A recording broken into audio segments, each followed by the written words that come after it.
Hello friends, we have a couple of hours before Marsh's kit releases, so I figured we'd take a look at all the banners up to the end of 3.2 that we know about, and I'll go I'll go general as well as a little in-depth, depending on how I'm feeling when I'm describing them, I guess.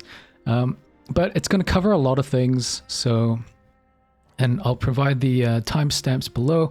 Obviously, this is not scripted, so I might be prone to going off on a tangent. As you can hear from my voice, I'm still sick. I have a throat lozenge, and I have water next to me, so hopefully we make it to the end of the video. Okay, so I'm going to be starting with establishing the pull income and total pulls you're going to get up to the end of 3.2, and then we're going to talk about the upcoming standard banner units, the upcoming limited banner units, the upcoming Euphoria units, the upcoming rerun units, the possible or likelihood of there being a rerun. And then we're going to talk about the Boon of the Water banner in 3.2, and in 3.1, the Yearning that's going to be running with Kipperina and Aleph, as well as some of the math behind that. And lastly, we're going to talk about, real quick, touch on the Covenant banner characters. So, I'm sure you guys have seen this infograph somewhere before. In 3.0, we had 98 pulls as a free-to-play.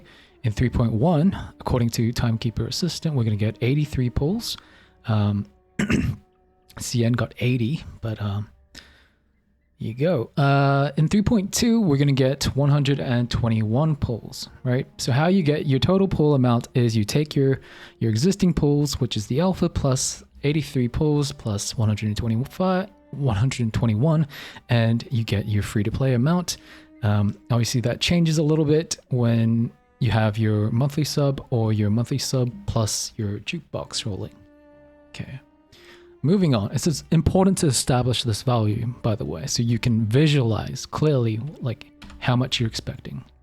Because we're going to be dealing with expected averages, not the high end, or the variance isn't really going to be taken into account. So for a standard and limited banner, any 6-star, the chance of getting any 6-star is 42. In a standard and limited banner, the chance of getting the banner unit, banner 6-star, is 63 pulls, and obviously the hard pity is at 140, and the soft pity being 70. Right? Euphoria banner changes this up slightly because you get a discount on your first pull every time. So you take your any 6-star value and then you subtract it by 3. As well as the hard pity for the first character you roll on the Euphoria banner being 70.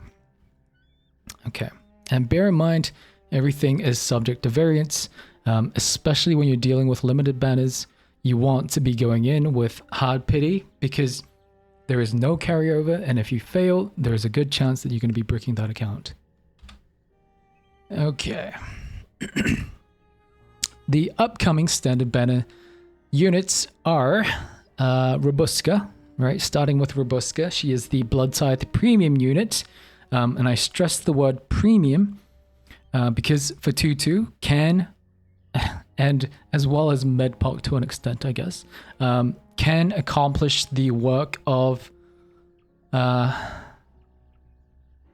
Robuska, but she provides specific bonuses to the Blood Tithe archetype in the form of generating more Blood Tithe, as well as having that niche of the death prevention mechanic, right? She's generally recommended on her debut. You can find out more in my video that's coming up, but I know a lot of people are going to be pulling for her anyway this patch, but there are some people, including myself on a couple of my accounts, that will be skipping. Okay. And then we have Corvus, who is the Mains Bulletin Premium character. Now you might wonder, why the hell would I care about Mains Bulletin when I can just do my 1 million damage and get all the monthly reset items and dip, right? Well, Main's Bulletin is getting a revamp in 3.2. And the rounds can extend up to 23 plus, which is where Corvus's niche is. But bear in mind that Corvus is specifically suited to this task. And as such, you want to have the highest performing Corvus possible. And that's only when you get to Portrait 2, right? P0, I have P0 on both my CN accounts. Can sometimes feel like it's not enough, especially in 3.2's iteration of Main's Bulletin, if your psi cubes or your resonances are not up to par, okay?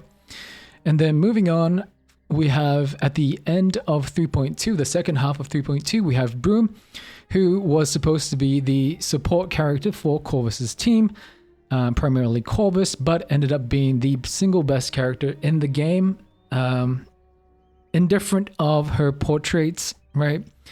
She can have P5 and still compete with other P5 characters and still come out on top.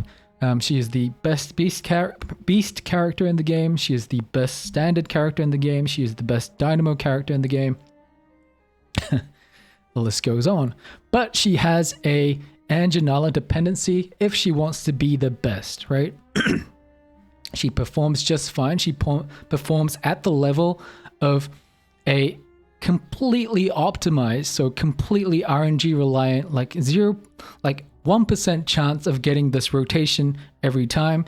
And during those sims is where she would be on par with Corvus, right? But generally she's much easier to play when you don't have to think that far ahead into the future, where you kind of have to do that with Corvus's gameplay. Especially when you're playing with Karan and Ulrich, right? What more can I say about Boon, right? Anjanala dependency, right? I think that's about it. You can refer to my other videos regarding Boon for more specific information. I've done plenty of testing on Boon. Now, the upcoming limited units in 3.2 are the premier limited unit being Beryl, who brings the archetype Lingering Glow, right? She has the dependency of relying on Isolde, who functions as like this Semmelweis equivalent to Nordica, right? Think of her as like at the start of the round, you choose your bullets, right? You choose blue bullet. I mean, it's crystals, but it works the same way because she's literally just a weapon, right?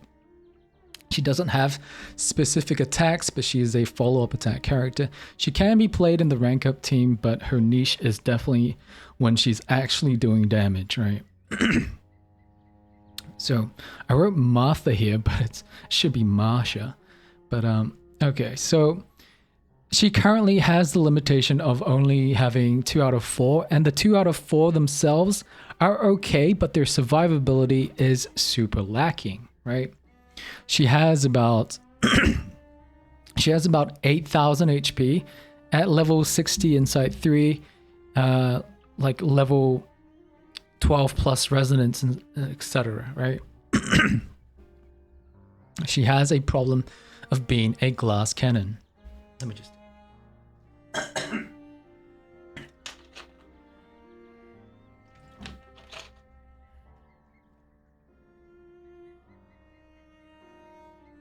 Okay. She's also the most portrait efficient character in the sense that she's essentially changed when she's at P0 versus when she's at P5. I have both P0 and P5, right? And the difference is staggering. See her 8,000 HP value.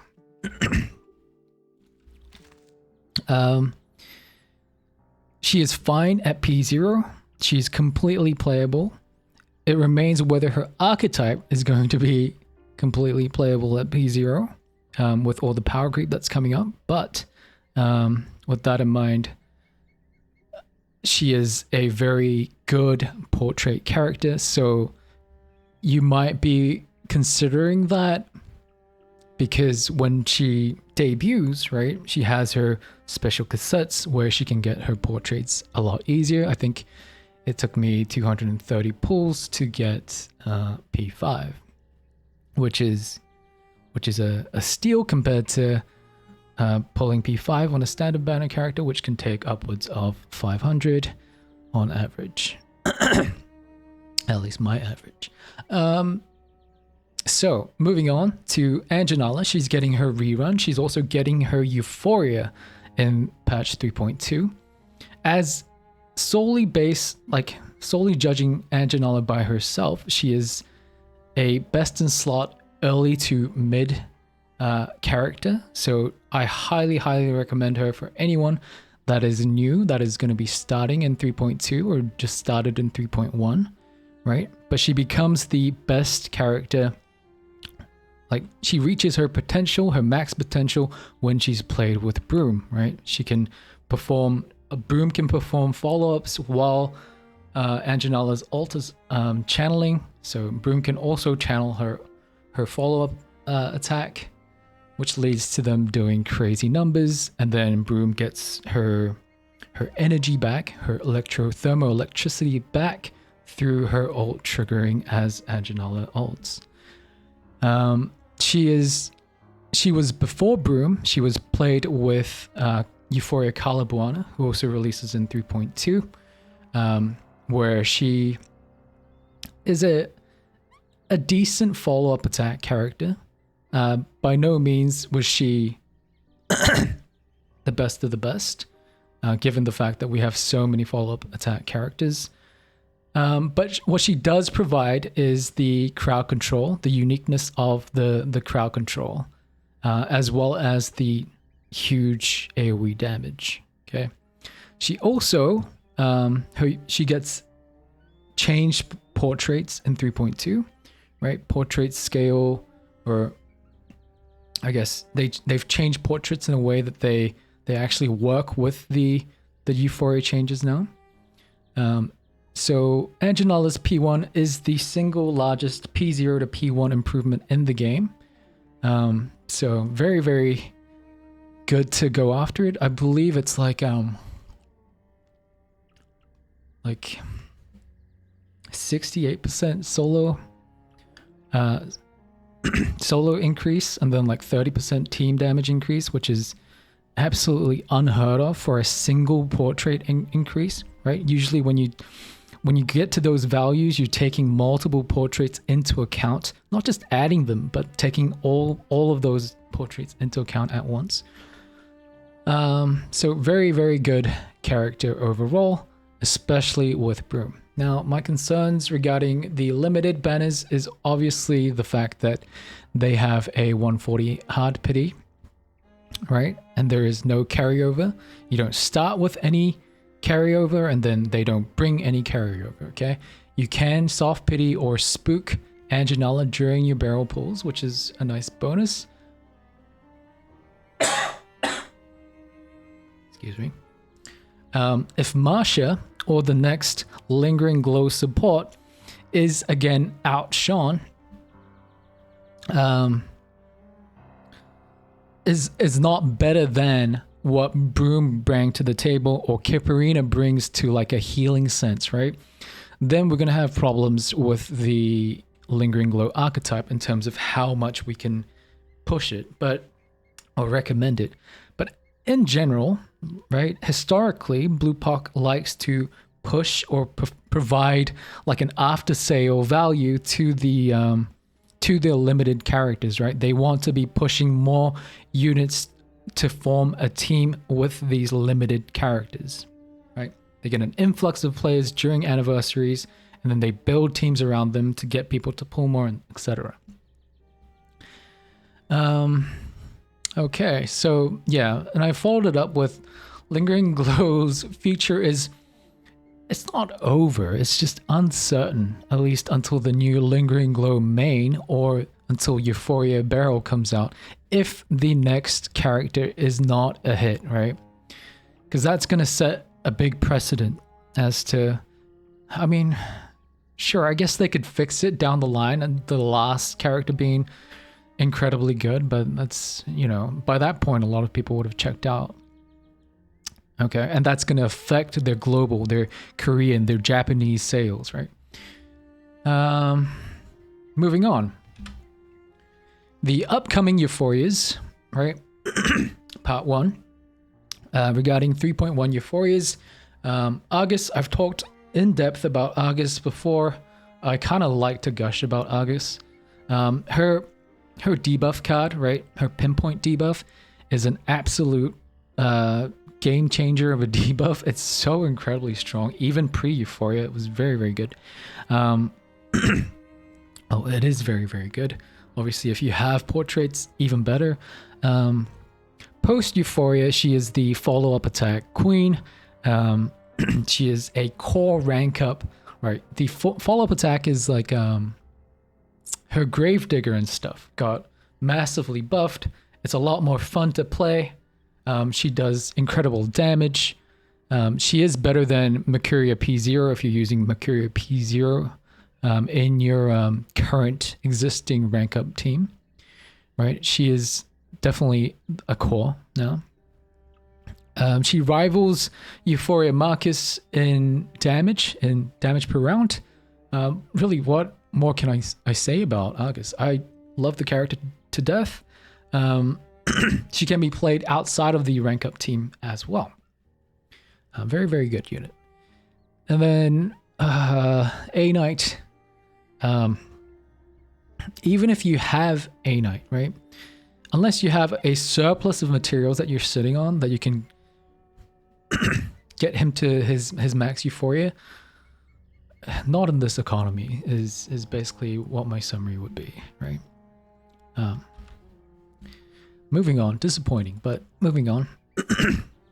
These are the 3.2 Euphoria characters, or the Ripples banner characters. Okay, I need to cough again.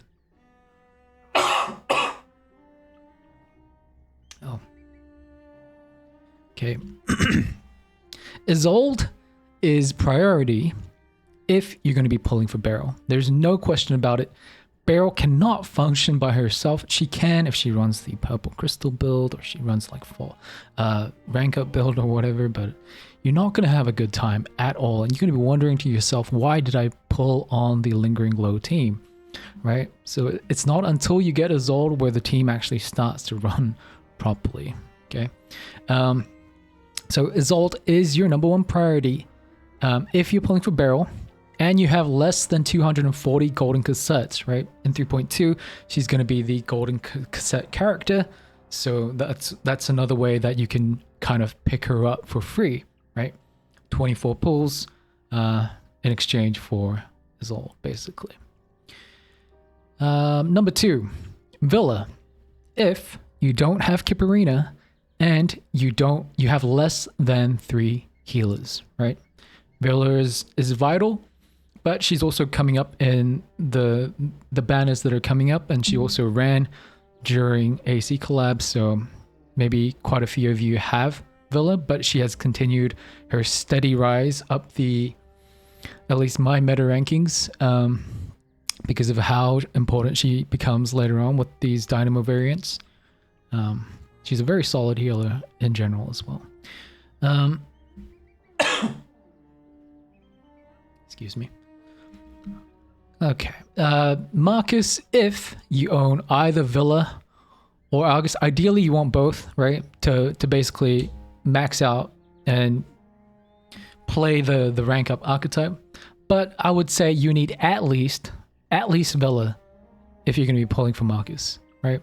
She does come around again as the golden cassette character in 3.3, and then Villa is in 3.4, but that's neither here nor there. That's still far away in the future for us, right?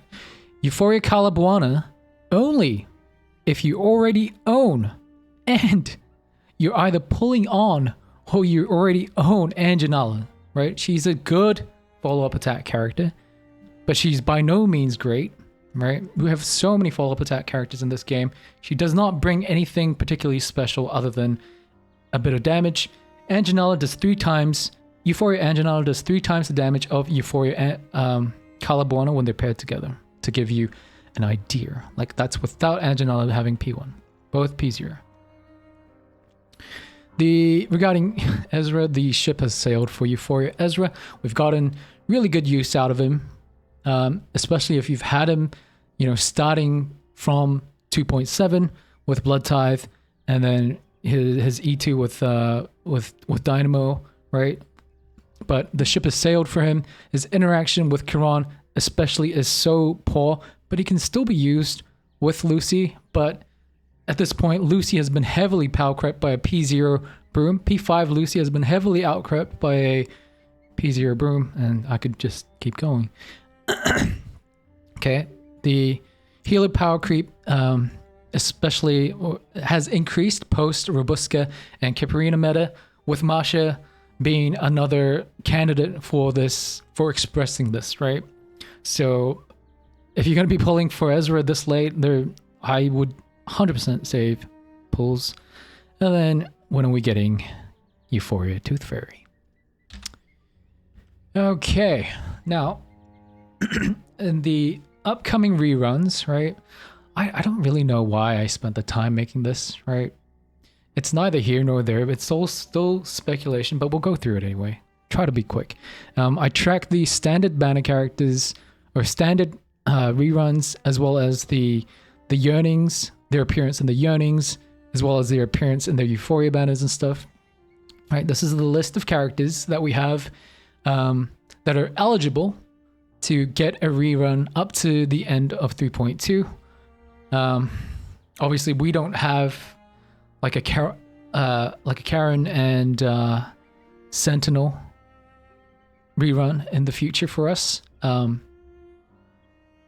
because we didn't have the gap between the AC collab, that is. So these were my kind of shoddy conclusions, I guess. They're not exactly, you can't really be hyper specific, obviously, because at the end of the day, it's like, Blue Park can do whatever they want with it. So Spathadia, Tooth Fairy, 6, Shemaine have not been listed in the Covenant banner.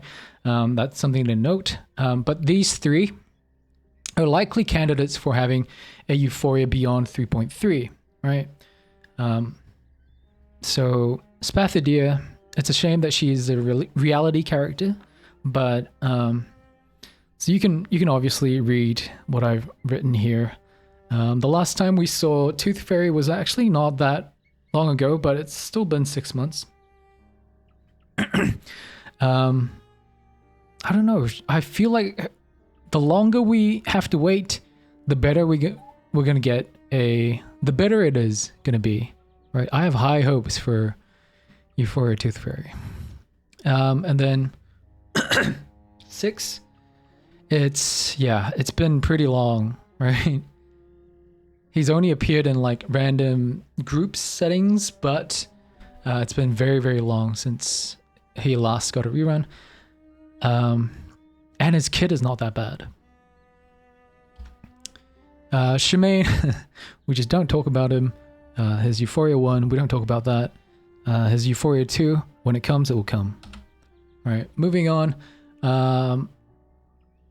Marcus and Villa are actually candidates for this, but because they've seen their reruns, in a sense, through the AC collab Euphoria banner. Sorry, I need to take a Jeez.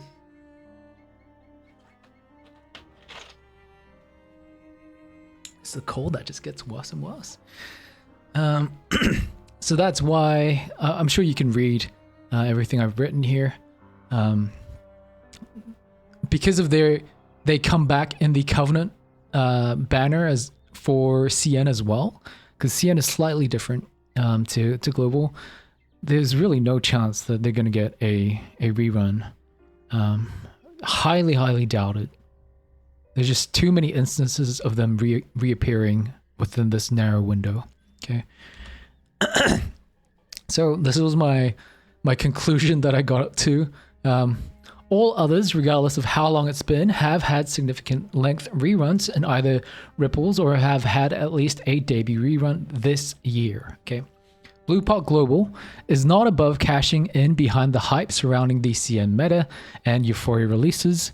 If you look at Isolde, if you look at Flutter Page, Yearning into rerun, if you look at Fatutu, Yearning, right? With how prevalent Kiparina is, being a T0 character, she might get a rerun during 3.2, right? But it's highly unlikely that she'll get a rerun in 3.1 because of the Yearning, right?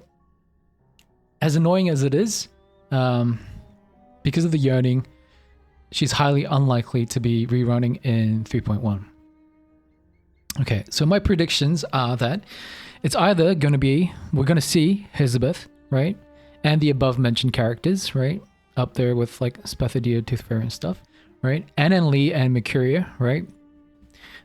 And then we'll likely have a double dip possibility being high for 2.6 characters. So Aleph, Recoleta, and beyond, right? That may see meta revitalization with 3.3 characters like Igor and Masha, either through reruns or Yearning in 3.2. If they do a Yearning, I don't know if they do, during anniversaries.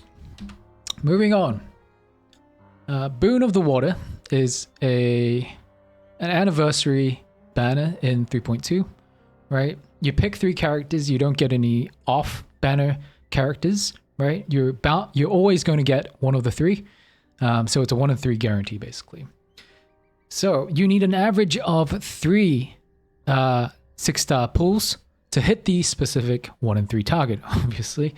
So what that becomes is 3 times the average of getting any 6-star, which is 42, right? So it becomes 126, and then you apply the discount of 5, so it becomes 121, being the average of getting the one character that you want, right? So what does that tell you immediately? You need to skip it if you just need one character, right? If you're not greeding out, if you don't have an excess of unilogs, and you're not greeding out for portraits, and you only need one of these 3, then you need to skip this, right?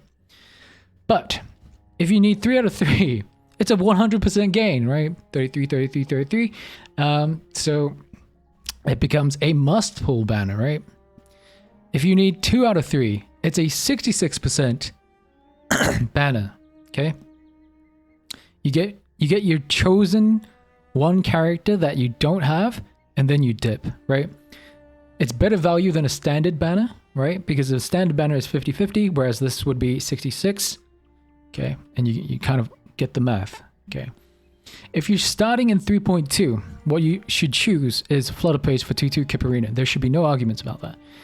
If your posts, so for us, right, with Covenant banner coming up, if you are pulling on this, right, this is kind of like the priority that you would set, right? You would pick Kiparina, Mercuria, or Barcarola. They're kind of equal. If you have Kiparina or Aleph, right? Not and Aleph, but or Aleph, okay? And then, obviously Elizabeth, she still has a great niche in Reveries. And then you would decide on Flutter Page and getting P1 Flutter Page, and then the rest. Okay. 1 second. Okay. Don't feel any better. Moving on. The upcoming Yearning banner, right? Everyone's kind of like, oh, should I be pulling on this? There's some decent characters here, right? On this Yearning banner, the chance to get the specific character you want, e.g. Kiparina, is 35%, right? How the math works. It's 70% chance for a banner unit, either Kiparina or Aleph, and then you have the 50% split. So the rate becomes 35%.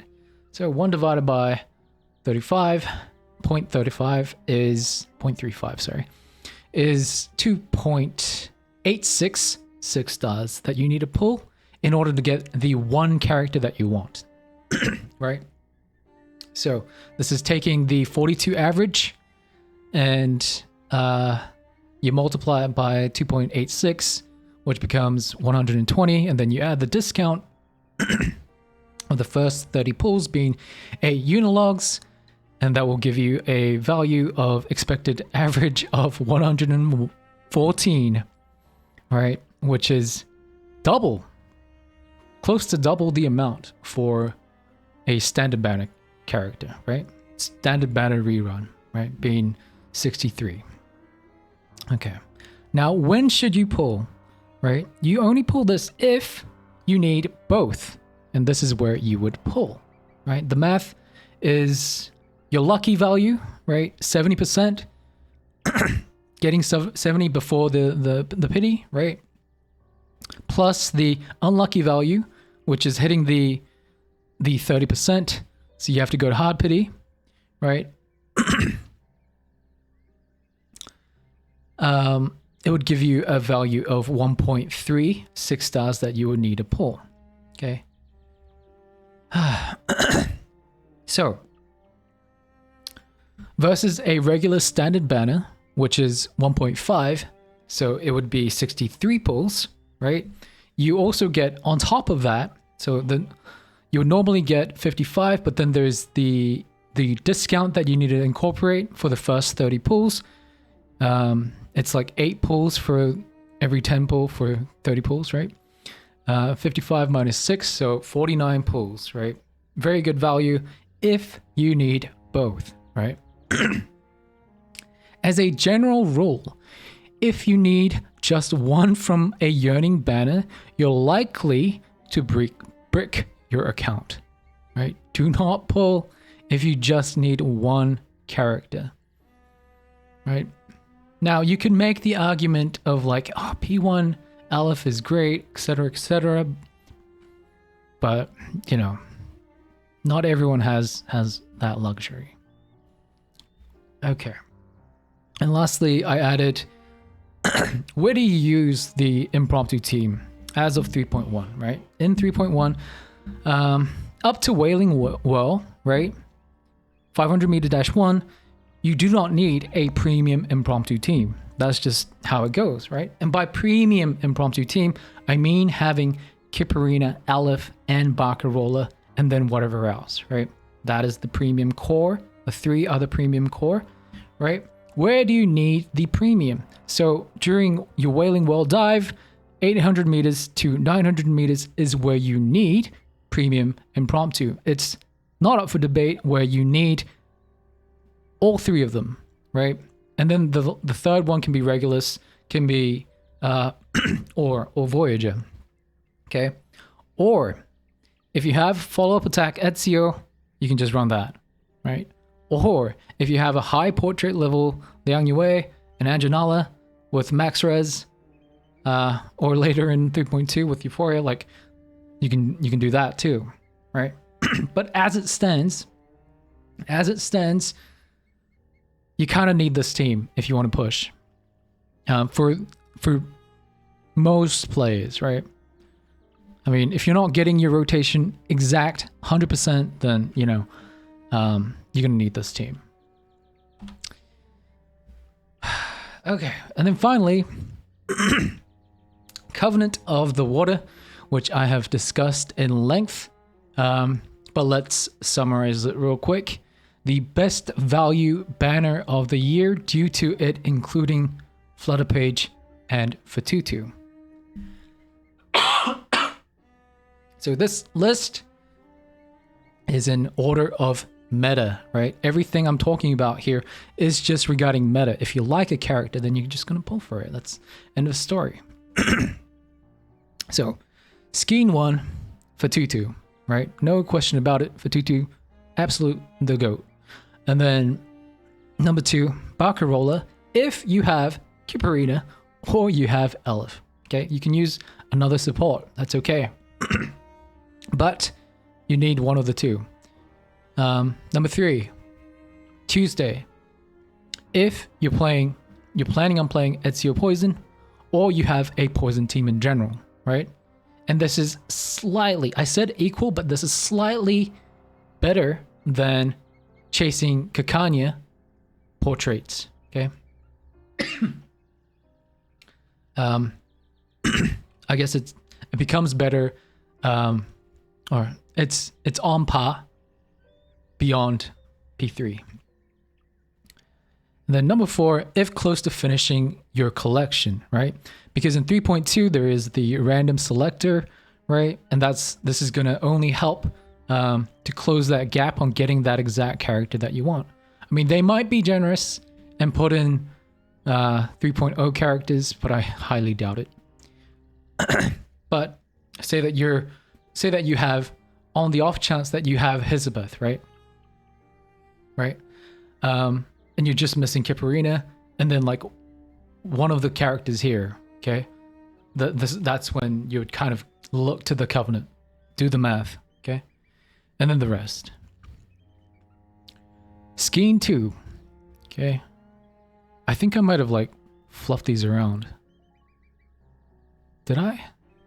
I'll have to recheck. It might be for 2-2 and Flutter Page the other way around. Either way, they're top priority anyway. So I listed here, number 1 is Flutter Page, and then Semmelweis. I added this as number 2, but honestly, if you have Nautica, right, this should be priority over Flutter Page in this situation. If you're playing Nautica without Semmelweis, okay, take this advice. Euphoria Semmelweis. Okay, so number 3 is in essence number 2. Villa, who is getting a Ripple banner rerun, is better than Marcus, who is also getting a Ripple banner rerun, who is better than Argus, purely because Argus is in patch 3.1, the Euphoria banner in patch 3.1, which this banner is in, right? And then Getian is only at number 4 because he is also in the... No, I don't think he's in the Euphoria banner. But he is the cassette character in 3.1, okay? He was in the Euphoria banner in 3.0, but if you didn't get him then, he's the cassette character in 3.1. I hope I didn't mess that up. Okay. Number 5, Recoleta. She is subject to change. So this banner, I don't know if this banner ends.